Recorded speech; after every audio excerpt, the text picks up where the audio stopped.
짓는 그런 내용들하고 또 거기에서 섬기는 제사장들 그리고 그 안에 각가지 쓰여지는 기구들 이런 것에 대해서 하나하나 다 얘기를 해주었고 그리고 그 모든 것들은 다 하나님이 보여주신 거였다 그렇게 말씀을 드렸습니다. 우리가 구약의 성막을 모세가 이렇게 자세하게 다 기록을 해놓고 이렇게 해놓은 이유는 우리가 이제 뭐 그 당시에는 하나님이 이렇게 하라고 하니까 모세가 그랬겠죠. 뭐 하나님이 이렇게 하시는 거니까 뭐 어떻게 보면 그 의미에 대해서 잘 모르는 거죠, 백성들은. 하지만 최소한 모세는 그것에 대해서 그래도 어느 정도 이해하고 해석을 하고 했다고 저는 그렇게 생각을 합니다. 왜냐하면 나중에도 보겠지만 모세 같은 경우는 하나님의 성령의 역사하심 안에 있었기 때문에 이런 모든 율법적인 의미들에 대해서 영적으로 이해를 했다는 거죠. 그리고 모세는 또 이렇게까지 예언을 합니다. 하나님께서 너희들 가운데 나와 같은 선지자 하나를 세우실 것이다. 그 바로 예수님을 얘기하는 거거든요. 나와 같은 선지자라는 게 모세만한 선지자가 이후에는 없잖아요. 그 얘기는 율법에 필적할 만한 그런 선지자를 하나님이 세우신다는데 그거는 우리가 가장 큰 선지자 예수님을 선지자라고도 하거든요. 그런 예수님을 세우실 것에 대해서 모세가 알고 있었다. 이런 걸 볼 때 모세는 하나님이 명령하신 이 모든 성막과 기구와 또 절기와 이런 모든 의식법들 이런 것들에 대해서 모세는 영적으로 하나님께서 깨닫게 해주고 알게 했다 이렇게 우리가 이해를 하면 되겠죠. 그러면 도대체 이런 성막이라든가 그 안에 무슨 등잔이라든가 또 물두멍이라든가 번제단이라든가 또 뭐 널판이라든가 뭐 또 그 안에 있는 언약궤 또 그 위에 속죄 소 뭐 이런 모든 것들은 다 뭐냐, 왜 이렇게 여러 가지 의식들이나 규례들이나 이런 것들이 있느냐. 우리가 이제 이런 것들을 나중에 하면 히브리서에서 좀 보면 좋습니다. 이제 좀 기회가 괜찮으시면 히브리서를 한번 읽어보시면 좋겠어요. 그래도 히브리서가 이렇게 읽으면 약간 좀 생경스러운 면이 있어요. 왜냐하면 우리는 전혀 이런 구약적인 배경이 없는 가운데 읽다 보니까 이제 히브리서 같은 경우는 히브리인들한테 전하는 복음이거든요. 그러다 보니까 우리한테는 생소하죠. 그러나 이제 이 정도로 성경의 내용들, 특히 구약이 그런 거였다. 이런 거를 좀 알고 하시면 이제 히브리서도 그래도 조금 예수 그리스도를 이렇게 설명하는구나. 그래서 이제 책을 쓰시는 목사님들이나 신학자들도 그런 표현을 씁니다. 구약 속에 있는 그리스도 뭐 이런 식으로 표현을 하더라고요. 그러니까 이런 성막이라든가 또 성막 속에 있는 여러 가지 이제 기구라든가 또 제사장들이나 이런 모든 이제 구약의 규례들, 예법들 이런 것들은 모두가 다 예수 그리스도를 보여준다고 이렇게 성경은 해석을 하고 있는 거죠. 저는 그뿐만이 아니라 우리의 믿음까지도 보여준다고 그렇게 생각을 해요. 왜냐하면 특히 하나님께서 모세에게 지시하시고 보여주셨잖아요. 그럼 뭘 보여주셨다는 거죠? 하늘의 참성전, 실체 이거죠. 이거를 항상 좀 기억을 해 놓으십시오. 그래서 참하늘의 성전, 하나님께서 처음 세계를 창조하실 때 지으시려고 했던 그 성전, 그거예요. 그러면 이제 창세기의 목적도 하나님의 교회를 세우심에 있다는 걸 알 수가 있겠죠. 우리가 그 창세기의 구조도 그런 거 아닙니까? 그죠? 처음에 하나님이 모든 세계를 다 창조하셨잖아요. 완전히 다 맞춰진 거예요. 그러니까 창조 세계 그 자체에 하나님은 마침표를 다 찍으신 거예요. 그 마침표를 찍었는데 거기에 뭐가 또 남았냐? 우리가 이런 생각을 할 수 있지 않습니까? 마침표를 찍었는데 하나님이 거기다 뭘 또 더 하시려고 그러냐? 그거는 그 마침표보다 훨씬 더 높은 차원의 것이기 때문에 그런 거예요. 말하자면 우리의 몸을 하나님이 만드시는데 그 다 만들었다. 그럼 마침표를 딱 찍었어요. 만들었다 이러고. 그럼 끝났다. 근데 우리 사람은 하나님과 영적인 관계를 맺어야 되잖아요. 그래서 우리가 하나님을 아버지로 섬기고 그리고 우리는 하나님의 자녀가 되고 이렇게 해서 자녀로서 하나님께 할 수 있는 게 뭐냐면 하나님께 대한 합당한 예배를 드리는 그런 존재로 하나님이 우리를 세우시고자 했는 거죠. 이게 창세기에 인류의 머리가 되는 아담과 함께 맺었던 언약이라는 거잖아요. 그러니까 언약이라는 것은 특별한 거죠. 이 창조 세계에 속해 있는 게 아니라 언약이라는 것은 하나님이 우리 예수 믿는 성도들과 함께 갖는 아버지 되시고 우리의 하나님 되시는 영적인 관계가 이루어지는 게 언약인 거죠. 그런 게 처음 창조에서 하나님이 이루시려고 했던 경륜이었던 거죠.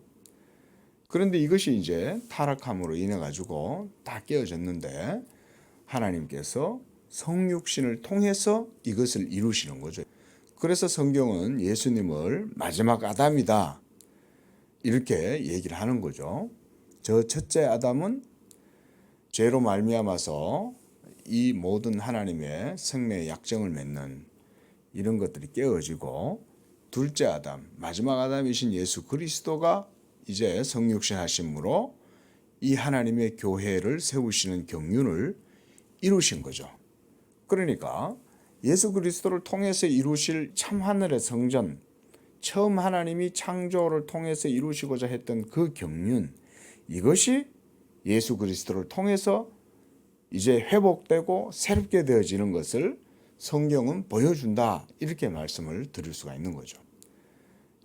그러니까 이 출애굽기라든가 앞으로 또 레위기, 민수기 이런 모든 내용들은 또 신명기까지 우리에게 보여주는 것은 하나님이 장차 온 우주 가운데 세우실 하나님의 성전 그거를 보여줄 뿐만 아니라 또한 그 하나님 말씀에 대한 우리의 믿음도 여기에는 포함되어져 있다. 그렇게 보는 거예요. 자, 이렇게 보면 이제 히브리서의 신학 이런 것들을 그래도 어느 정도 큰 맥을 잡고 읽으실 수가 있습니다. 어제도 잠깐 말씀을 드렸지만 이 40장에서는 중요한 신학이 있습니다.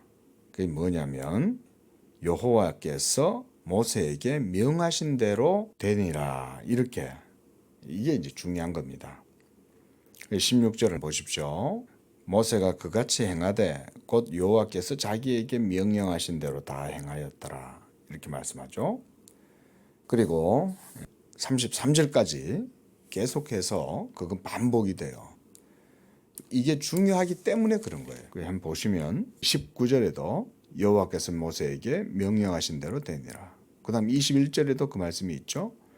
그 다음 23절에도 있고 25절에도 있고 또 27절에도 있고 또 29절에도 있고 32절에도 있고 이거 왜 다 이렇게 하나하나 열거해 가면서 했을까요? 지금 40장은 성막 봉헌에 관한 내용이죠. 하나님이 명령하신 대로 모든 성막을 다 이제 완성을 한 거예요. 그 안에 있는 모든 기구들도 다 하나님이 만들려고 하는 대로 하나하나 장인들이 수공으로 다 만든 거죠. 그렇게 해서 완성이 딱 돼서 이것을 이제 하나님께 딱 봉헌을 하는 그런 40장의 내용이죠.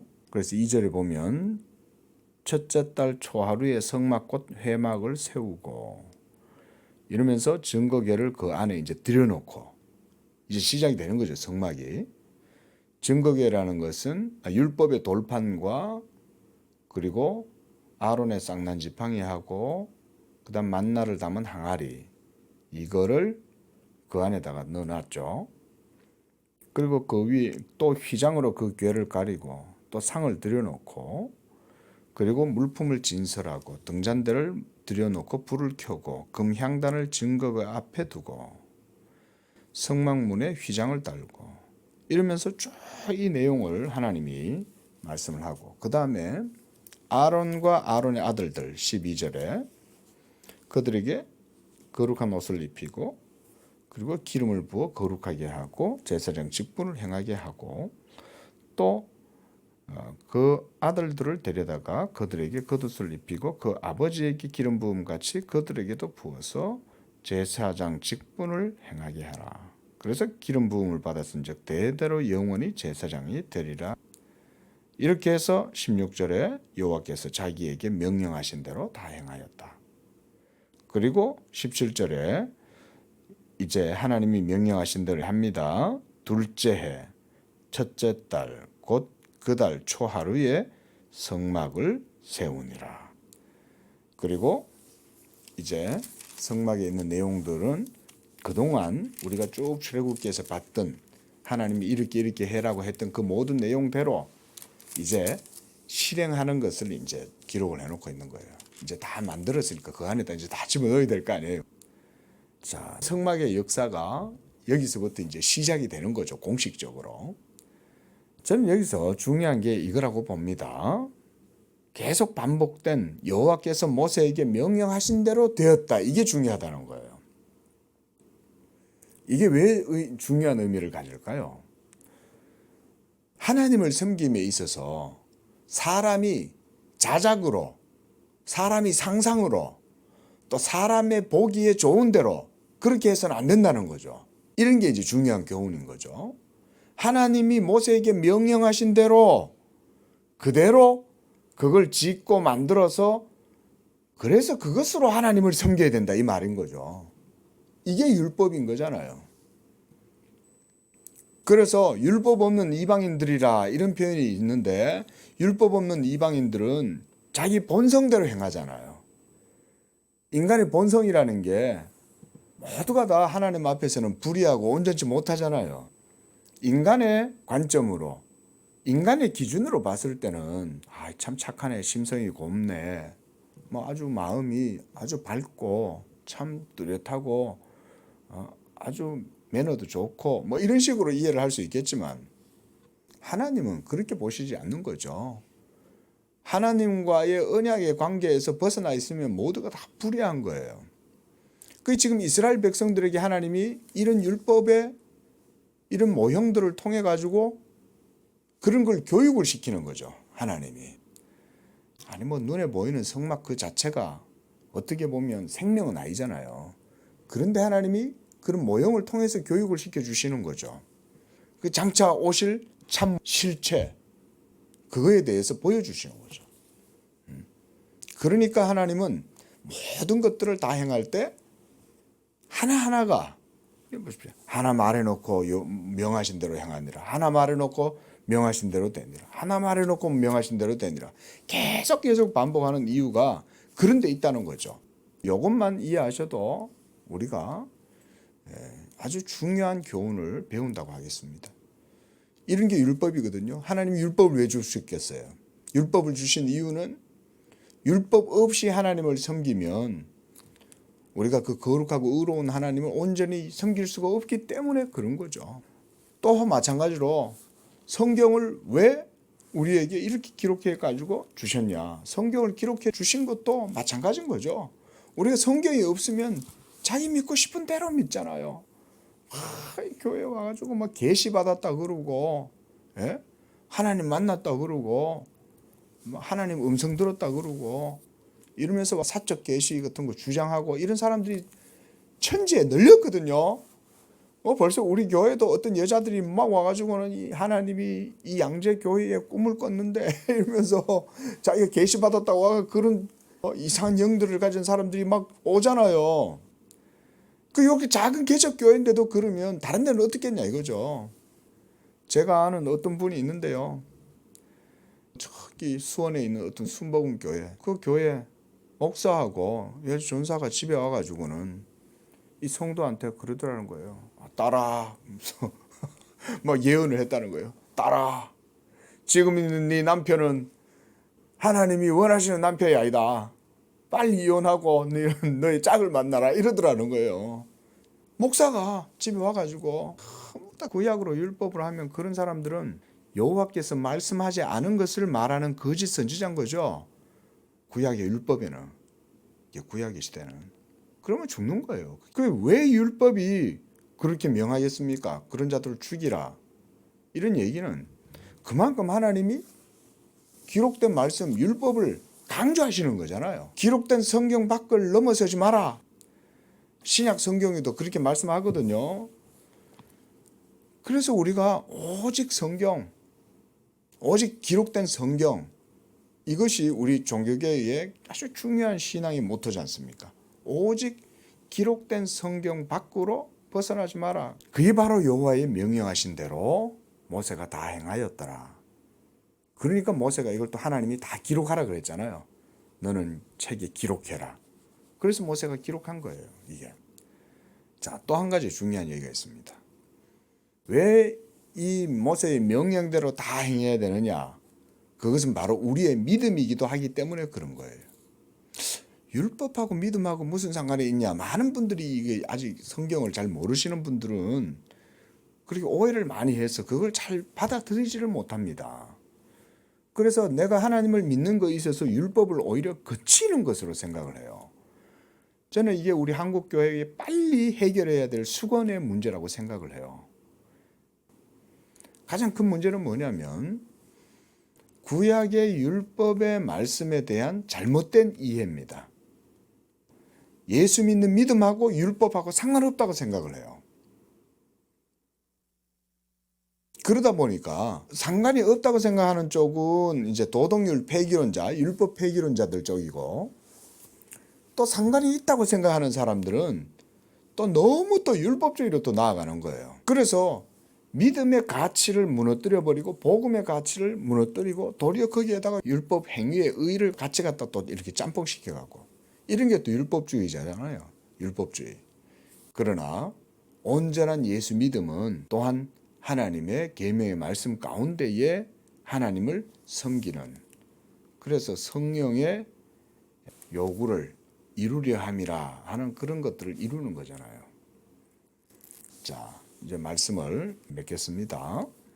이게 바로 모세가 여호와께서 명하신 대로 다 행하였더라, 명하신 대로 다 되니라 라고 하는 이 말씀이 우리의 믿음도 이와 같다는 거죠. 우리의 믿음이 하나님의 말씀과 일치하는 거죠. 그 말이잖아요. 우리도 하나님을 믿을 때 바로 그 하나님과 일치할 수 있는, 하나님의 율법이 일치할 수 있는 그 믿음이 뭐냐? 그게 바로 예수 믿는 믿음이라는 거예요. 예수 믿는 믿음은 하나님이 모세에게 명령하신 그 율법대로 다 행하였더라, 명령대로 다 되니라 라고 했던 의미와 우리가 예수님을 믿는 것이 일치가 되니까 우리가 죄사함을 받는 거 아니에요? 그러니까 하나님 앞에서 의롭다함을 얻는 거 아닙니까? 어떻게 예수님을 믿는데 우리가 어떻게 의롭게 되겠어요? 이와 같이 그 믿음이 하나님의 말씀과 일치하기 때문에 우리가 의롭다함을 얻는 거 아닙니까? 그렇죠? 그게 다 있는 거예요. 그런 게. 그래서 그 의를 우리에게 전가해 주시고 이루시려고 예수님이 하나님의 모든 계명의 말씀을 따라 순종을 하신 거죠. 모세의 명령대로 다 행해서 이루신 거니까 그걸 예수님도 다 행하셔서 이루신 거잖아요. 이게 중요한 겁니다. 그래서 그렇게 되니까 비로소 34절에 이제 하나님이 인준을 해 주시는 거죠. 구름이 회막에 덮이고 여호와의 영광이 성막에 충만하며 모세가 회막에 들어갈 수 없었다. 하나님이 이 회막 가운데 임재하신 거죠. 여호와의 영광이 성막에 충만하였다. 35절에 구름이 회막 위에 덮이고, 이 말은 하나님이 임재했다 이 말인 거예요. 하나님이 이렇게 자신의 임재를 드러내 보여주시는 거예요. 이걸 구름을 통해서. 그리고 여호와의 영광이 성막에 충만하였다. 이제부터 하나님이 모든 이스라엘의 역사를 이끌어 가실 때 이 성막을 중심으로 해서 이끌어 가신다는 거예요. 그래서 보세요. 구름이 성막 위에 떠오를 때에는 이스라엘 자손이 그 모든 행진하는 길에서 앞으로 나아갔고, 구름이 떠오르지 않을 때에는 떠오르는 날까지 나아가지 아니하였다. 그러니까 이 구름이 항상 이 성막 가운데 항상 이렇게 거해 있었다는 걸 알 수가 있는 거예요. 광야 40년 동안. 지금 여기 광야에서의 성막입니다. 그렇게 해서 38절에 낮에는 여호와의 구름이 성막 위에 있고 밤에는 불이 그 구름 가운데 있음을 이스라엘 온 족속이 그 모든 행진하는 40년 동안의 광야 길에서 그들의 눈으로 보았다는 거예요. 모세가 이걸 기록해 놓고 있는 거죠. 그들이 눈으로 다 봤다는 거죠. 그거를. 자, 이렇게 보면서도 백성들이 40년 동안 하나님 앞에 죄를 범한 거죠. 우리가 하나님을 믿고 하나님을 섬긴다는 것 자체는요, 전적으로 하나님의 은혜입니다. 이게 신앙생활의 비결입니다. 우리가 이것만 바르게 믿고 고백하면 신앙생활이 그냥 모든 길이 이제 물 흘러가듯이 그냥 쭉 가게 됩니다. 이것만 바르게 이해하고 있습니다. 예. 그러면 감사하게 될 것이고, 그래서 내 뜻대로, 내 의지대로, 내 선한 대로 하나님을 섬기려는 게 아니라 오직 믿음으로 하나님을 믿고 나아가면 모든 게 다 물러도 가는 거예요. 신앙을 배우는 것도 그런 것 속에서 배우는 거예요. 믿음에서 믿음으로 나아가는 거예요. 이런 게 믿음 생활입니다. 오늘 중요한 말씀 드렸습니다. 가장 중요한 교훈은 저는 그거라고 봅니다. 우리의 예수 믿는 믿음은 하나님의 율법과 일치하는 거다. 물론 우리의 믿음이 율법과 100% 완벽하게 일치하는 건 아니에요. 그거는 우리의 연약함 때문에 그렇지. 그러니까 우리가 온전한 믿음을 추구하고 나아가면 그 율법의 실체이신 예수 그리스도를 온전히 알아가면 율법의 요구가 우리의 삶 속에서 온전해지는 거죠. 이게 바로 신앙의 지식을 추구하는 목적이에요. 우리가 하나님을 아는 것이 바로 그런 거에 있는 거죠. 하나님이 우리한테 무슨 수능 시험 문제를 잘 풀 수 있도록 해라 이런 게 아니잖아요. 하나님 그분 자신을 잘 알아라는 얘기는 하나님을 알므로 하나님이 기뻐하는 그런 영적인 삶을 살아라 이런 말이거든요. 자, 그런 의미에서 이렇게 우리가 율법에 대해서도 교훈을 다시금 되새겨 봅니다. 기도하겠습니다. 자비하신 하나님 아버지, 오늘 하루도 주님의 그 계명의 말씀에 유의하고 하나님의 진리 가운데 믿음으로 거하는 복된 삶이 되게 도와주옵소서. 예수 믿는 우리의 삶은 하나님의 그 모든 계명의 말씀과 일치하는 삶이 되기를 원합니다. 하나님이여, 우리 양재교회 성도들에게 이와 같이 믿음의 지식을 주시고 이 예수 그리스도로 말미암는 온전한 믿음으로 하나님께 영광을 돌리는 복된 삶이 되도록 붙들어 주시옵소서. 성령께서 역사하셔서 예수 믿는 우리 성도들의 삶이 하나님의 율법의 요구가 이루어지는 복된 삶으로 나아갈 수 있도록 하시고, 그것을 통하여 우리 성도들의 삶이 하나님께 복받고 하나님을 기쁘시게 하고 하나님의 영광을 나타내는 복된 삶이 되도록 축복하여 주시옵소서. 예수님의 이름으로 기도합니다.